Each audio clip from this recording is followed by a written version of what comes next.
Hi everyone, Martin here. Welcome to the In the Loop. I wanted to talk a little bit about chimeral poetry. Although the project's finished and I've created what I was expecting to create, I wanted to say a bit more about the algorithm, because the Inner Loop in itself is supposed to be a channel. It's a channel about algorithms.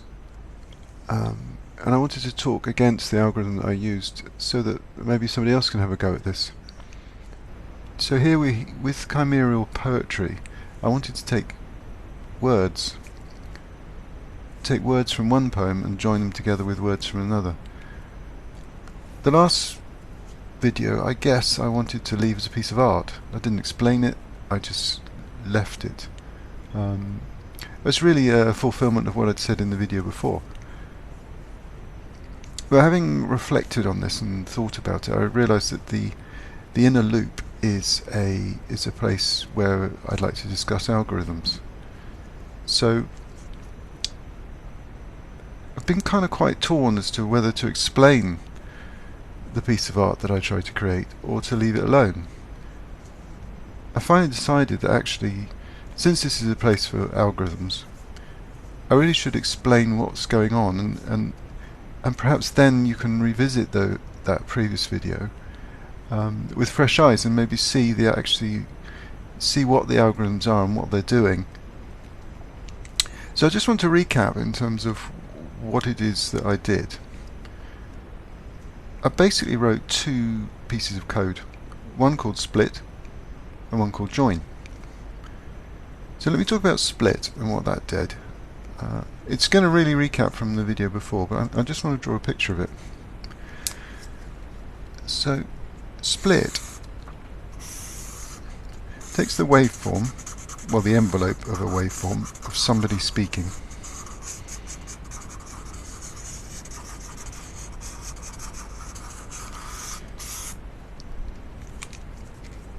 which, say the envelope looks something like that.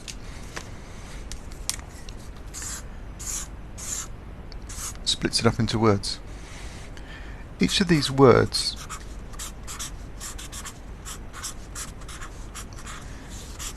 has a particular duration, A, B, C, D. So once the program's run, I have a file which contains the duration of all of the words, which I can then use to cut up the video. This is what we established before. So split is a fairly intuitive, fairly easy to understand in terms of it delivers timings, which enables you to cut up the video. But what does join do? So join, let's get another pen. So what can we do with a join? Well, what algorithm we're going to use to join this all back together? So my idea was to create a poem out of these pieces from two other poems, or other poems. So all I've got here is a timing. So if we pretend we have another poem, long word, short word, oh really long word, short word, long word. We apply split to this poem. Here's some more timings. X, Y, Z. Oh, I've run out of letters. Oh well. U.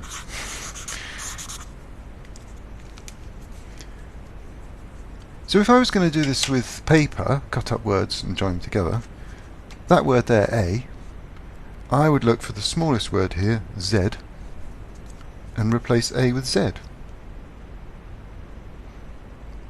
B, well, what's going to go with B? Probably U, yeah? So that would go replace that with that. C, well, C doesn't really have an equivalent. Maybe I might use Z again. A, that's really long, so let's use Y. So you can see I've used an algorithm here where I've essentially chosen the best fit. Okay, so I wanted to get that clear so so you can understand what it is I was attempting to achieve, which is I have timings and I have slices. And which slice am I going to put where? Maybe I'll leave A and B alone and replace C. That could be interesting. So 2 words from one poem, and then C, I take a word from the third poem. Okay. So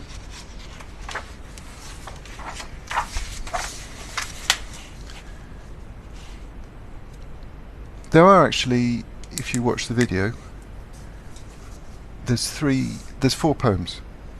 There's Tooth and Stone,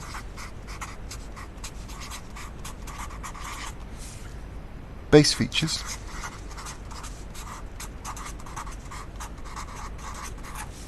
Stonebone, Tooth, Bass, Bone.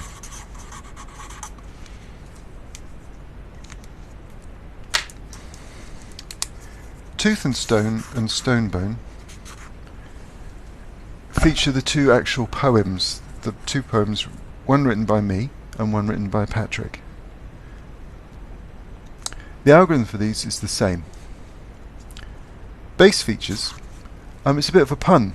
If you go, please go to Gavin's channel and watch him talk about bass playing. And the very end of every video, he'll say, "Don't forget to keep making those bass faces."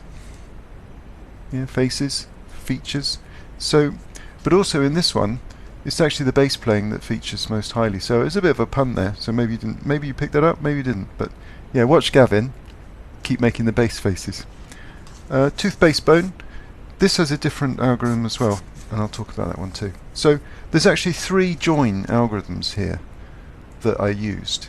And I think once I explain them, if you go back and watch the original videos, it may well make a bit more sense in terms of what it is you're seeing. And I hope that enhances the art and also tells you something about the algorithm. So let's take these 2 first. What I decided with these is that I wanted to preserve the first half as much as possible of the poem. So what that would mean is that if I try to preserve the first part of Patrick's poem, you're going to get mostly his poem to start with. In the second version, you're going to get mostly Patrick's poem towards the second half of the poem, and my poem here is going to start featuring in the second half. So let's see what actually I did. I have to choose. So if we draw my poem and Patrick's poem, here's a word in Patrick's poem. Here's the words in Patrick's poem. I'll draw halfway because halfway is interesting. Here are the words in my poem.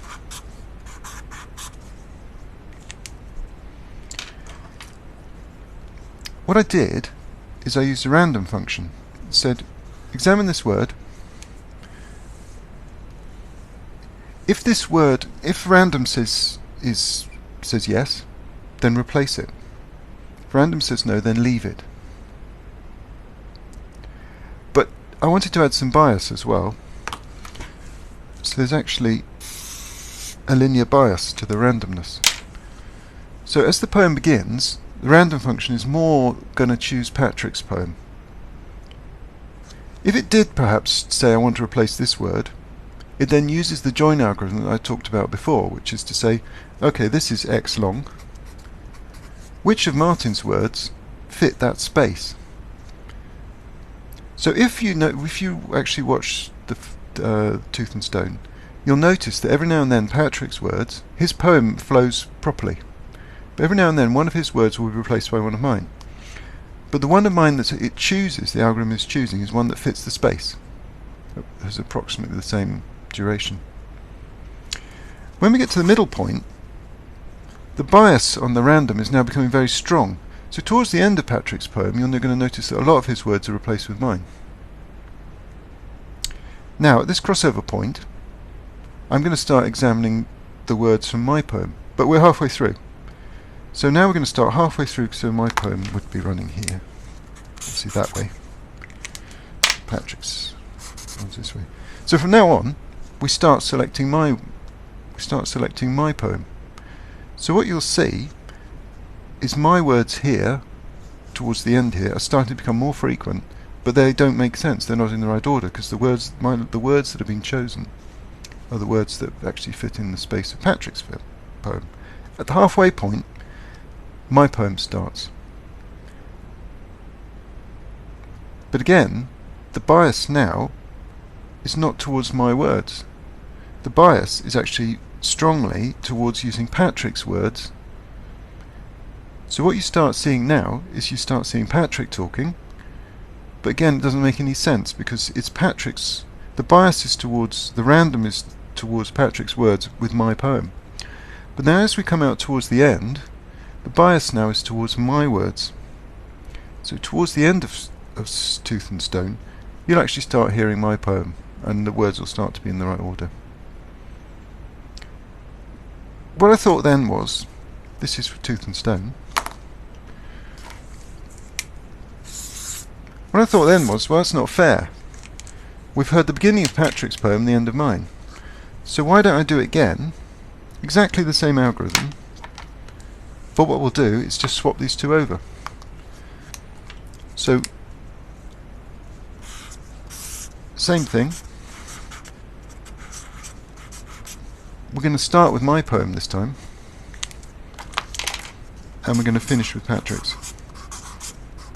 And like in the middle, you see there's a swap over point where we start using same bias. So towards the end, you're now going to hear the end of Patrick's poem. At the beginning, you're going to hear mine.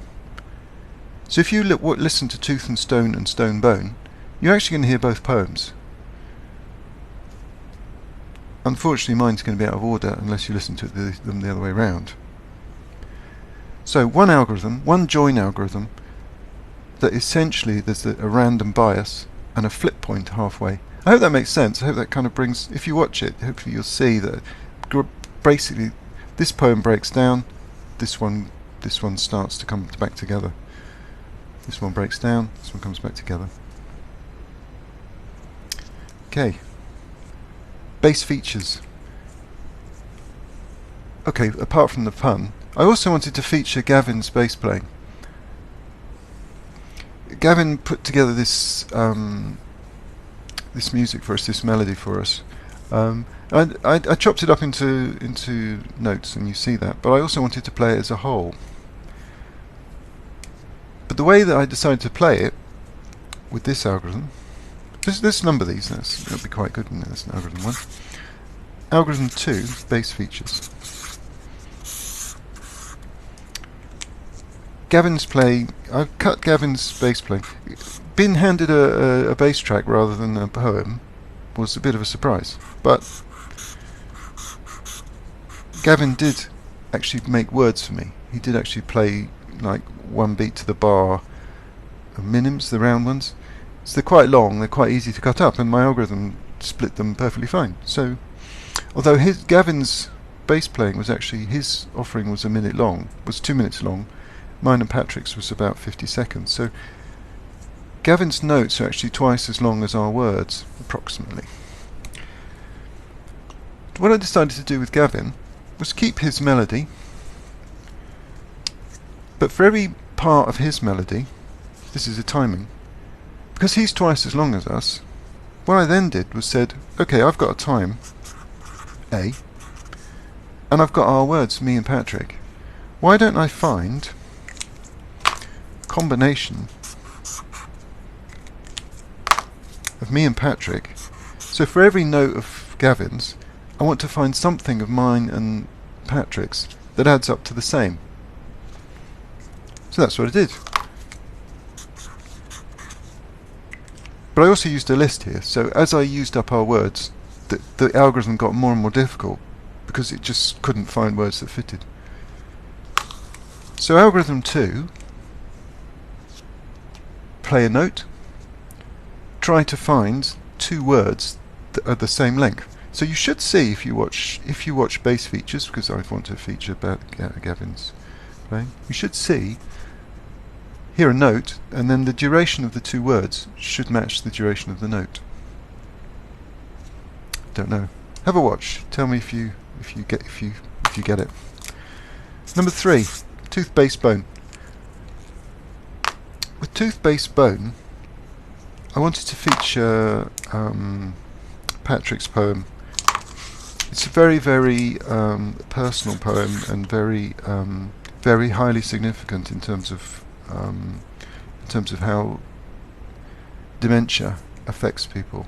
I'll link the link below to Patrick's channel. You can go and watch him talking about caring for his mother with dementia.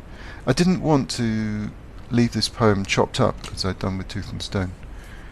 So, Tooth Base Bone is Patrick's poem, but was essentially take Patrick's poem,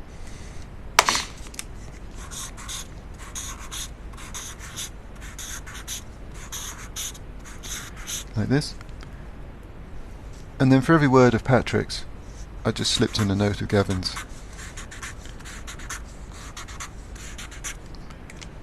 So Gavin's notes, I just chose ones that fitted the duration of Patrick's, and that's how it worked. So you've got the whole of Tooth and Bone with base in the middle. I hope that explanation brings something to what you've seen, and thank you very much for watching and for listening to me. This is a bit of a quick video, but for a special treat on the end I've done one more thing.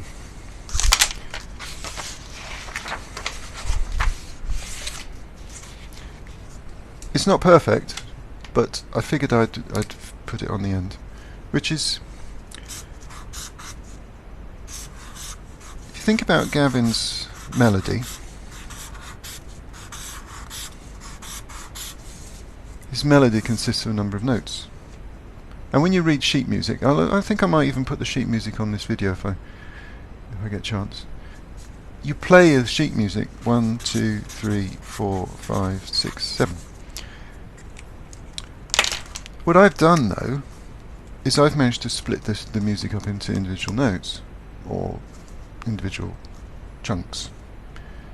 So what will happen, it's very easy, another join. This is just counting. 3, 2, 1. So what happens if you play the notes backwards? The notes aren't reversed. You're just essentially playing the sheet music in the reverse order from the bottom to the top. That gives you another version of the melody, but each of the notes played in reverse. But it's a bit weird. That's it was okay, but I wanted to take one more step. So this creates a film and a WAV file. So what if I mix this with that, but reverse this? So if you reverse this, what you end up with is, so this is going forwards.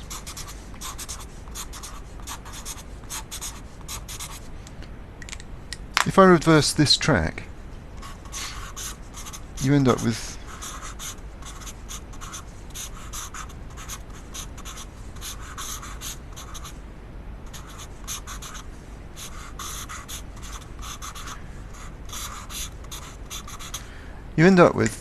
if you mix these two together, you've got note 1 played forwards and note 1 played backwards. And then you've got note 2 forwards, 3, 4, 5 backwards. I'll leave that for you now on the end as a little special treat. Please enjoy. Thank you so much for watching, and I'll see you next time on the Inner Loop.